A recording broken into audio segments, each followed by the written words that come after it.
Assalamualaikum warahmatullahi wabarakatuh. Perkenalkan, nama saya Siva Fauzia.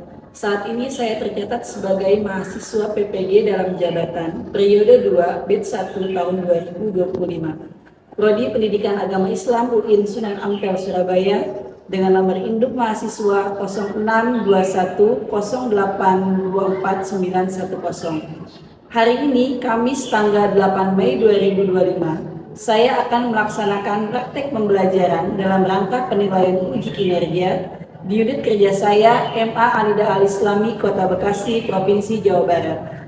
Pada kesempatan ini, saya akan membuat video pembelajaran fikih kelas 10 dengan materi ketentuan kurban dan tata cara penyembelihannya.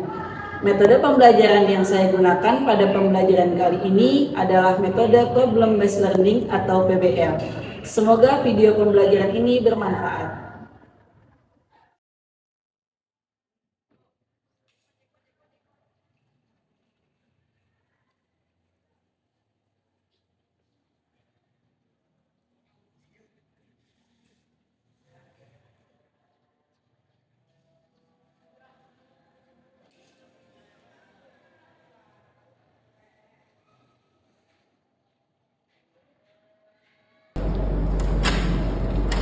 Assalamualaikum.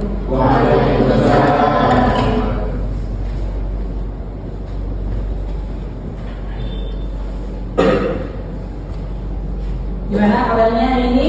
Alhamdulillah. Sebelum kita mulai pelajaran kita, silakan Hasbi memberi pimpin doa terlebih dahulu. Ayo nabtadi'u bil basmalati jami'an. Bismillahirrahmanirrahim. Allahumma antal ladzi an'amta 'alaina wa antal ladzi khalaqta fa'adalta wa lakal hamdu maulana kama aqamta wa fahamta wa qulta wa qawlul haqqu wa anta syifu sanu'ika wa la tansa wa qulta wa 'allama al-insana ma lam ya'lam wa qulta wa 'allamna Sulaiman wa qulta wa 'allamna al-asma'a kullaha wa qulta wa 'allamnahu min ladunna ilman nas'aluka ya Allah an tu'allimana kama 'allamtahu wa tu'allimana kama 'allamtahu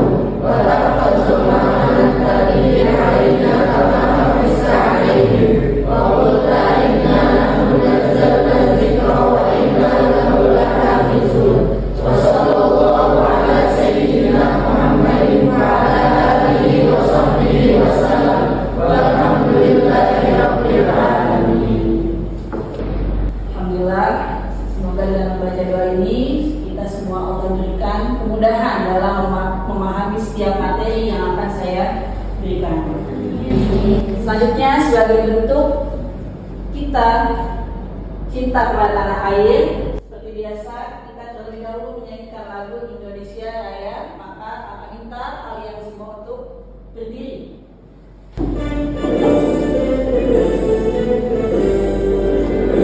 Indonesia tanah airku, tanah tumpah darahku.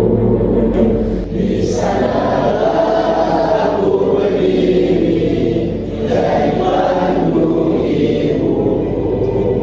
Indonesia kebangsaanku, bangsa dan tanah airku. Marilah kita berseru, Indonesia bersatu. Hiduplah tanahku, hiduplah negeriku, bangsaku, rakyatku semuanya. Bangunlah jiwanya, bangunlah badannya untuk Indonesia Raya. Indonesia yang merdeka, merdeka, tanahku, negeriku yang kucinta. Indonesia yang merdeka, merdeka, hiduplah Indonesia Raya. Semuanya kakak absen dulu ya. Siapa yang hadir dan siapa yang enggak. Alvin Adea,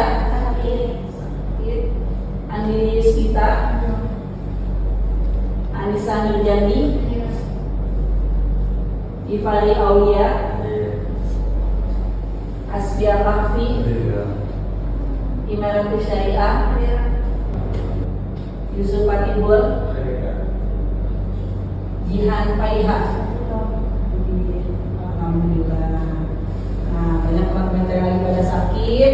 Sekarang cuaca lagi nggak menentu. Sampai kalian harus banyak-banyak menjaga diri, jaga makan, jaga minuman, biar nggak pada sakit. Nah, selanjutnya pada hari ini sesuai materi kita, yaitu adalah tentang materi tentang kurban. Materi tentang kurban. Sebelum kakak masuk kepada pembahasan tentang kurban, di sini ada yang sudah berkurban? Belum berkurban. Pernah menjadi panitia kurban di rumahnya masing-masing kali, di musholahnya, di masjidnya, atau di Pak RT-nya? Pernah jadi panitia kurban? Pernah memotong hewan kurban? Ada, belum ada yang punya pengalaman memotong hewan kurban? Laki-laki belum ada? Nah, selanjutnya kita akan bahas apa sih kurban itu.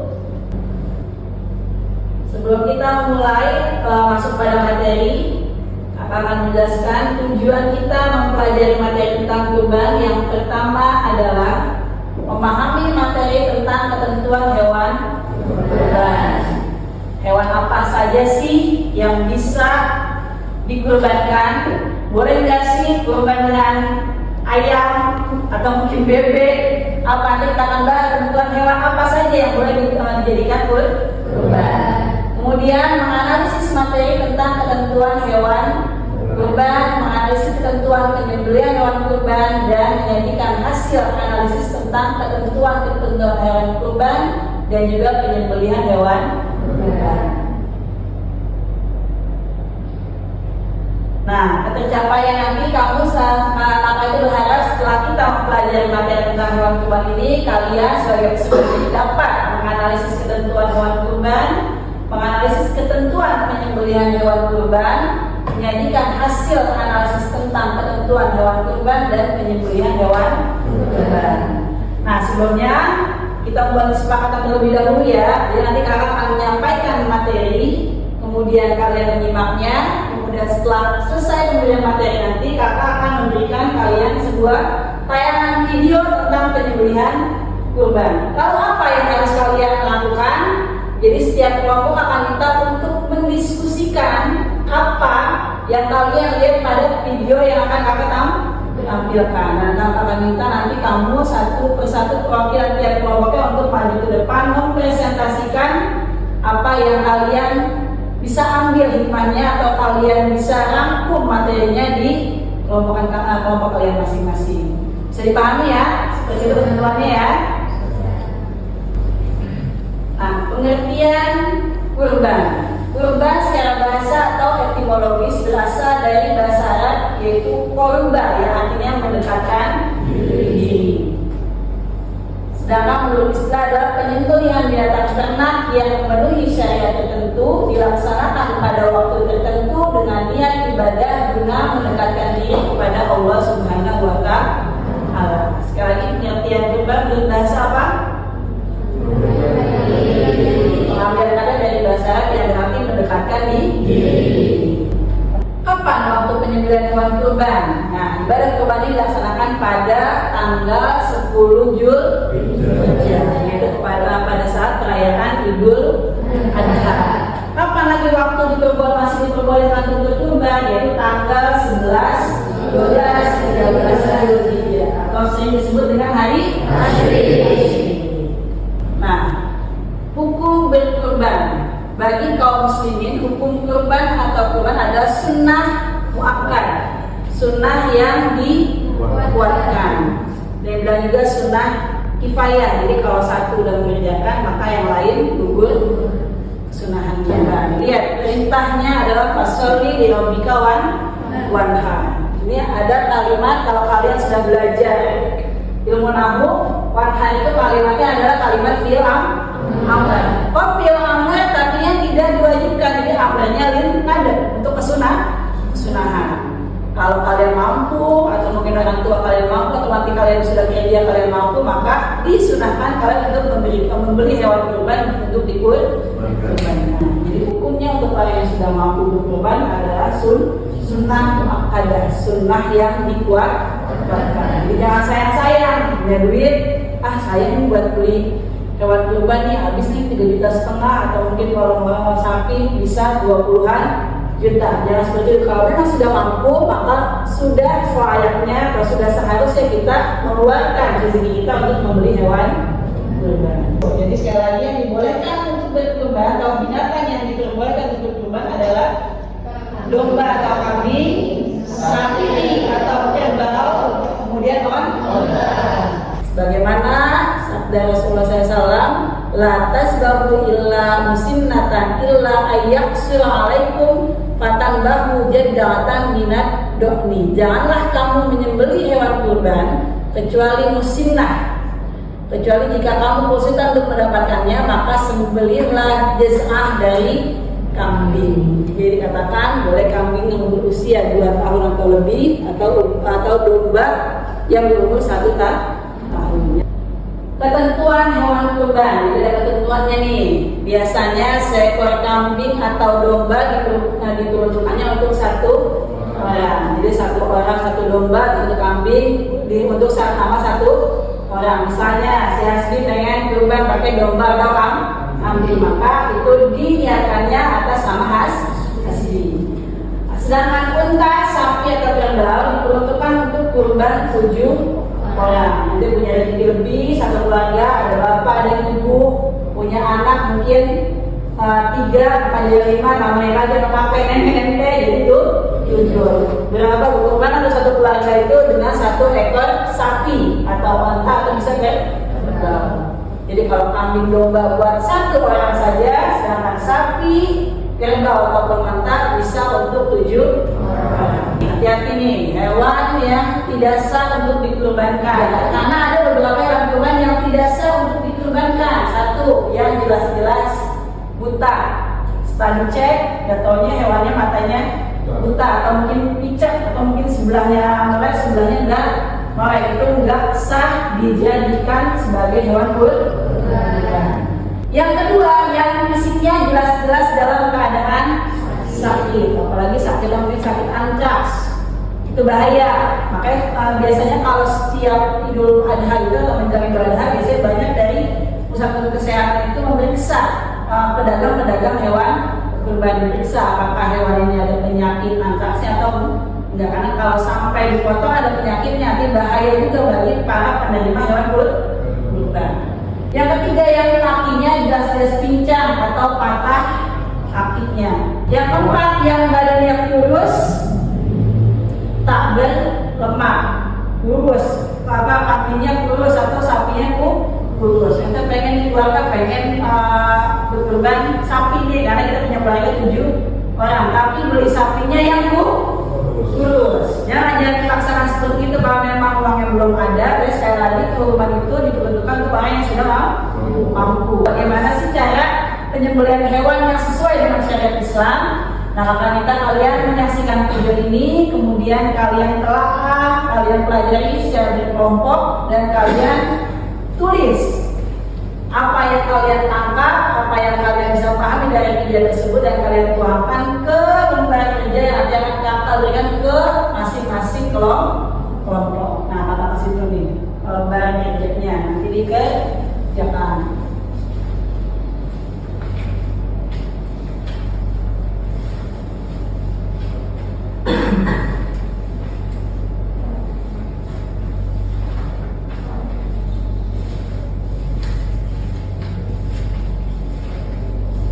Kerjakan, videonya nanti ditonton dengan seksama, kemudian rangkum dan perwakilan dari setiap kelompok maju ke depan untuk mempresentasikan apa sih yang kalian tangkap dari tayangan video yang ini ditayangkan. Wajib dilakukan dengan skala beratnya. Hal tersebut dilakukan dalam kurban dan meninggal dengan segera dan menghindari menjadi yang. Oleh sebab itu, penggunaan alat yang sangat tajam amatlah penting ketika menyembelih hewan.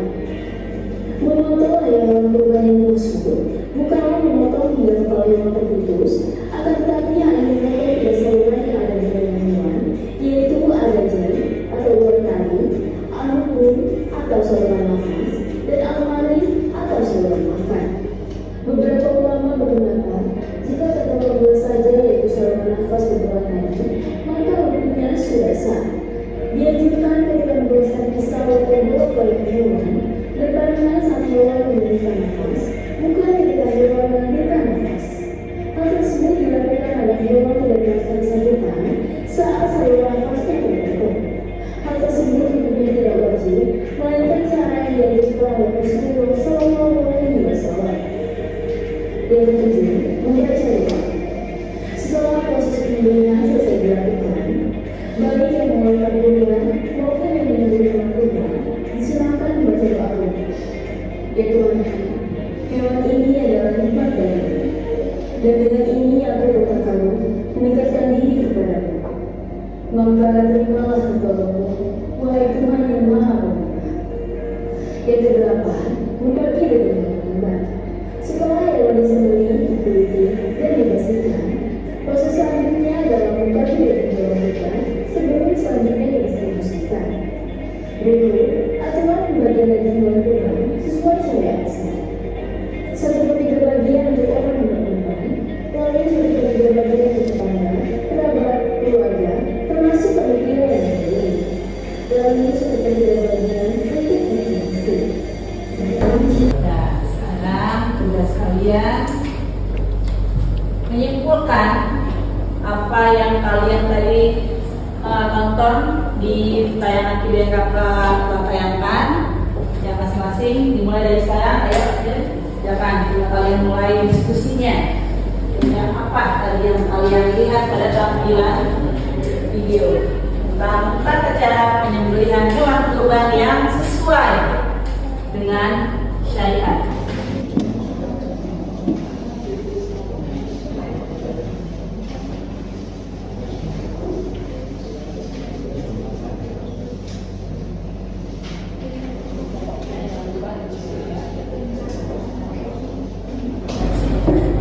Kasih waktu 10 menit ya untuk kalian mendiskusikan apa yang tadi tayangkan. Kemudian nanti kita satu perwakilan setiap kelompok untuk maju ke depan mempresentasikan apa sih hasil dari diskusi kalian.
Sudah yang siap buat mempresentasikan depan? Kelompok mana yang udah siap nih? Kelompok 1, 2, 3, 4 udah siap untuk maju dulu lah. Kelompok 1. Kelompok 1. Ayo, kelompok dulu ya, kelompok dulu. Nanti salah Linda. Kelompok 1, kelompok 3, kelompok 2, kelompok 4. Nah, kelompok 1 siapa yang mau maju? Presentasikan. Renata, ayo depan Renata. Yang lainnya dengarkan. Kesimpulan yang disampaikan oleh kelompok atau hasil dari diskusi kelompok 1 tentang materi penyembelihan hewan kurban. Silakan ya Rata. Perkenalkan, nama saya Renata dari kelompok 1. Berdirinya saya di sini, saya mau membagikan hasil dari diskusi tentang video yang tadi Kak Sinta sudah berikan. Hewan kurban adalah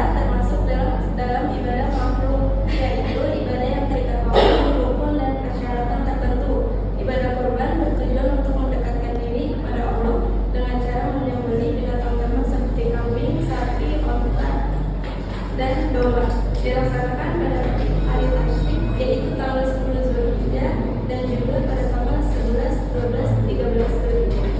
Melaksanakan kurban bagi seorang muslim yang waktu adalah sunnah muakkad. Berikut adalah 8 tata cara menyembelih hewan kurban. Yang pertama ada menyiapkan alat penyembelihan yang tajam. Yang kedua ada menutupi kepala hewan kurban dengan kain atau daun. Yang ketiga ada juga memperlihatkan penyembelihan kepada hewan lain.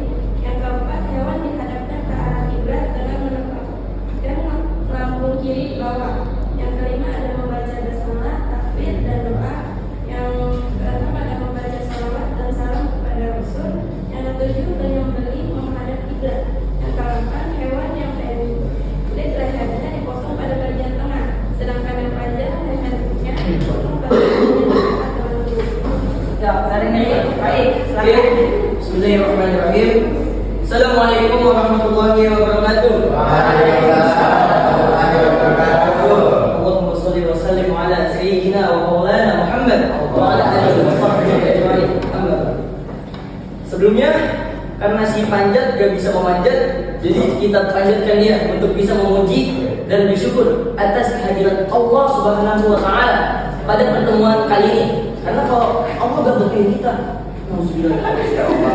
jadi langsung saja pembahasannya, yaitu merangkum apa yang sudah dijelaskan di dalam videonya. Langsung saja intinya, yaitu tata cara penyembelihan hewan kurban. Yang paling pertama yaitu menyiapkan alat untuk menyembelih, antara lain seperti pisau ataupun golok yang diwajibkan untuk mengasahnya dulu agar tajam. Kenapa harus tajam banget sih? Karena agar tidak menyiksa hewan kurban. Karena kalau tumpul itu nanti hewannya bakal gitu. Jadi harus benar-benar tajam biar tidak nyiksa. Yang kedua, menuntut hewan harus dengan lemah lembut. Kenapa harus lemah lembut? Di sini ada sedikit fun fact bahwasanya terdapat fakta ilmiah bahwa hewan kurban itu harus dilakukan agar tidak stres. Kenapa harus tidak stres? Karena kalau hewan kurban stres, itu nanti dagingnya bakal stres. Dan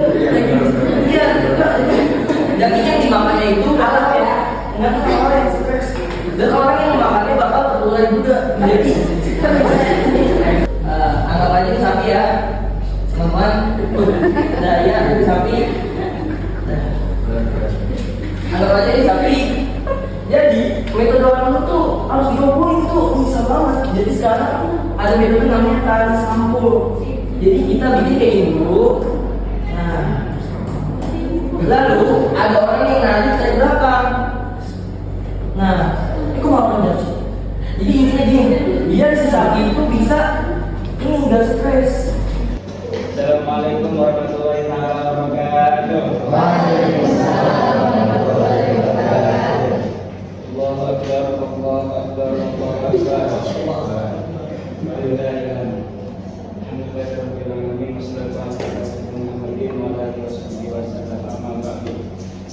Ya, saya Yusuf Badarisan dari kelompok 4 Al-Madaniyah yang akan merangkum atau memastikan hasil saya kembangkan dari video ini.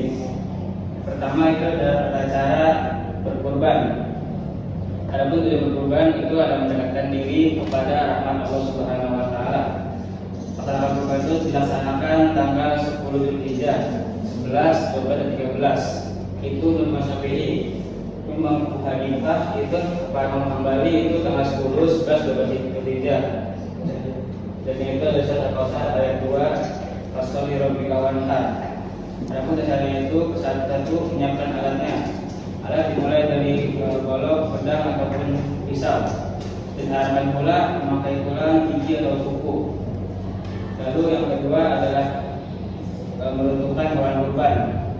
Yang ketiga adalah mengumpulkan agar tidak stres.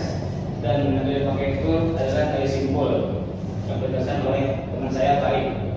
Dan keempat adalah baca basmalah, itu adalah rukun atau wajib dalam kurban. Yang kelima itu niat. Lalu keenam memotong leher. Memotong leher itu satu tali, ya, harus yang tajam agar berbunuh.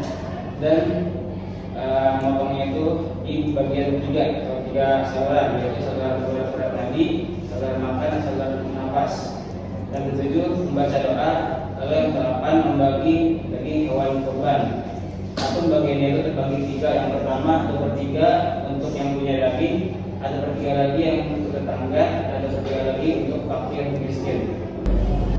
Assalamualaikum warahmatullahi wabarakatuh. Waalaikumsalam warahmatullahi wabarakatuh.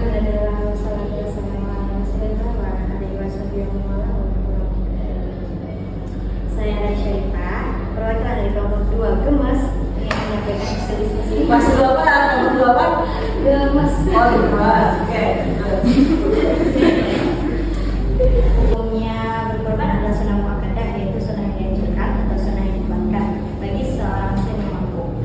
Ada 8 tata cara untuk menyembelih hewan kurban. Ada 8 tata cara berkorban. Yang pertama, menyembelih dengan pisau atau berbagai tajam. Kenapa sih? Agar si hewan itu tidak mendapat kesakitan. Yang kedua, menentur hewan kurbannya secara perlahan-lahan. Yang ketiga, merebutkan hewan kurbannya dengan metode risiko yang tadi sudah dijelaskan sama Pak. Yang keempat, yaitu membaca risalah, itu seperti dalam firman Allah Quran surat Al-An'am ayat 121. Yang kelima, membaca niat. Ada 2. Yang pertama itu niatnya untuk menyembelih hewan kurban untuk diri sendiri. Yang kedua, niatnya untuk menyembelih hewan kurban untuk orang lain. Yang keenam itu memotong hewan kurban hanya sekali gerakan agar si hewan itu tidak merasa tersakitan. Yaitu memotong 3 saluran, yaitu pertama ulang kaki, yang kedua saluran pernapasan, dan yang ketiga saluran makan atau minum. Yang ketujuh, membaca kasus lagi selesai penyembelihan. Yang kedelapan, pembagian daging hewan kurban. Tata caranya, yang pertama 1/3 bagian untuk para yang kurban, yang kedua 1/3 bagian untuk tetangga atau keluarga termasuk untuk panitia, yang ketiga itu 1/3 untuk miskin. Sekian hasil diskusi dari kelompok 2 Gemas. Kurang lebih dari mohon maaf. Assalamualaikum warahmatullahi wabarakatuh.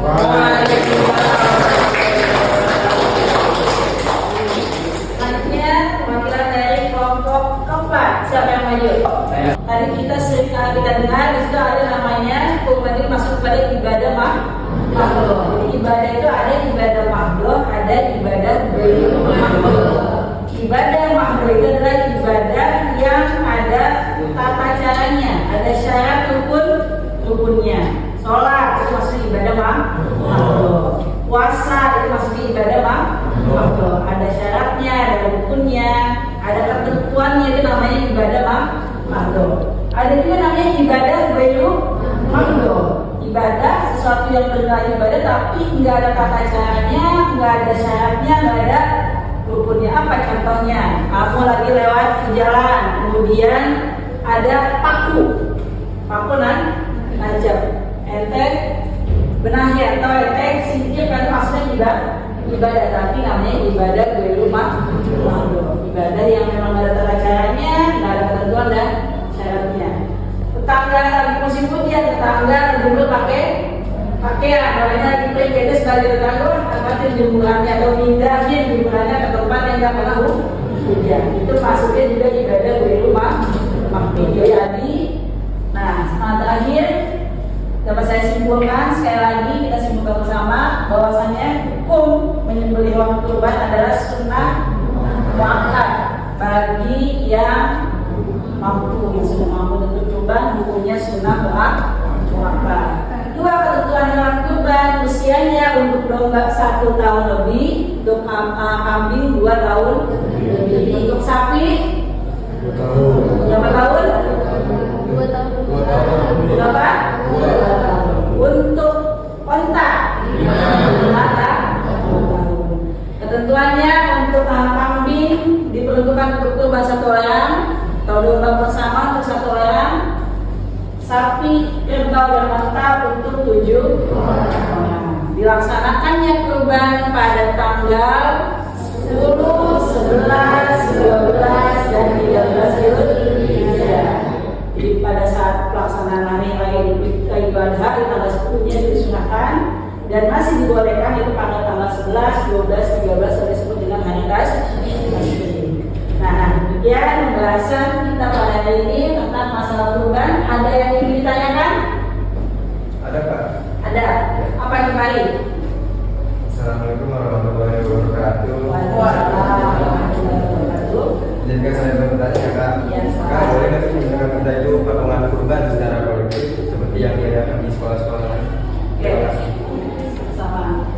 Pak Ari nanya, boleh nggak sih kita kolektifan untuk berkurban?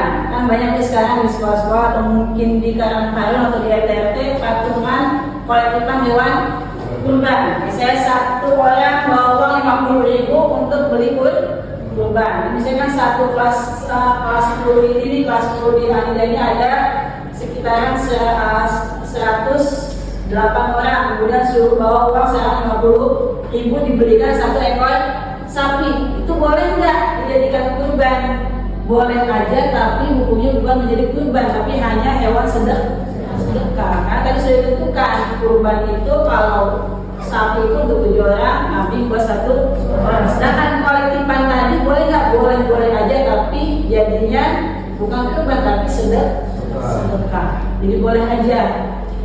Kenapa ada data seperti itu? Mungkin untuk yang belum pernah merasakan kurban, dia bisa merasakan begini sih menyisihkan uang buat membeli hewan kurban. Dia lebih sifat sosialnya pun, berbaginya pun lebih ada. Makanya diajarkan banyak di sekolah-sekolah yang mengadakan kolektifan untuk membeli hewan kurban. Itu boleh-boleh aja, tapi jatuhnya bukan kurban tapi sedekah. Ada lagi yang menanyakan? Ada Kak? Ya, siapa? Ya, oh ya, enak tahu nanya apa nih?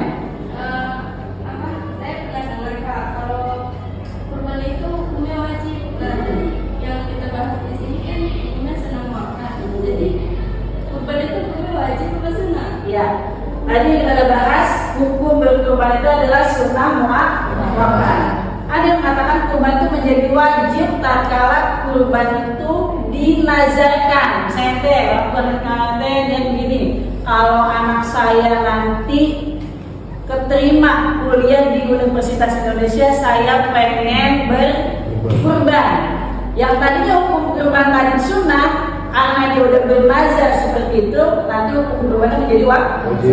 Maka tatkala anaknya nanti diterima di UI atau mungkin hajatnya menerima, wajib menyembelih hewan kurban. Jadi jatuhnya wajib seperti itu. Kita udah, atau mungkin lagi nenteng, ada orang nenteng hewan sapi atau mungkin kambing lagi dituntun. Kemudian tanya sama orang, wah kambing apa tuh lagi jual? Kambing enggak, ini kambing buat kurban tahun depan.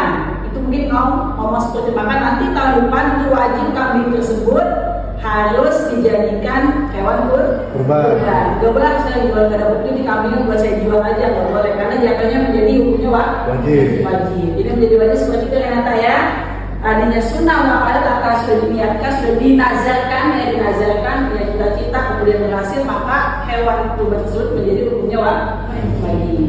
Dan cukup ya teman kali ini. Untuk pertemuan selanjutnya baru kita bahas tentang masalah akikah. Jadi ada hampir sama nih kurban dengan akikah, karena hewannya sama-sama kambing diantaranya. Nanti insya Allah di pertemuan selanjutnya kita akan membahas akikah dan perbedaan kurban dan akikah itu apa sih? Nanti baru kita bahas.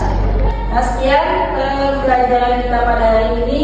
Kita tutup dengan doa kafaratul majlis. Bismillahirrahmanirrahim. Subhanallahumma wa bihamdika asyhadu an la ilaha illa anta astaghfiruka wa atubu ilaik. Ya, assalamualaikum warahmatullahi wabarakatuh. Waalaikumsalam.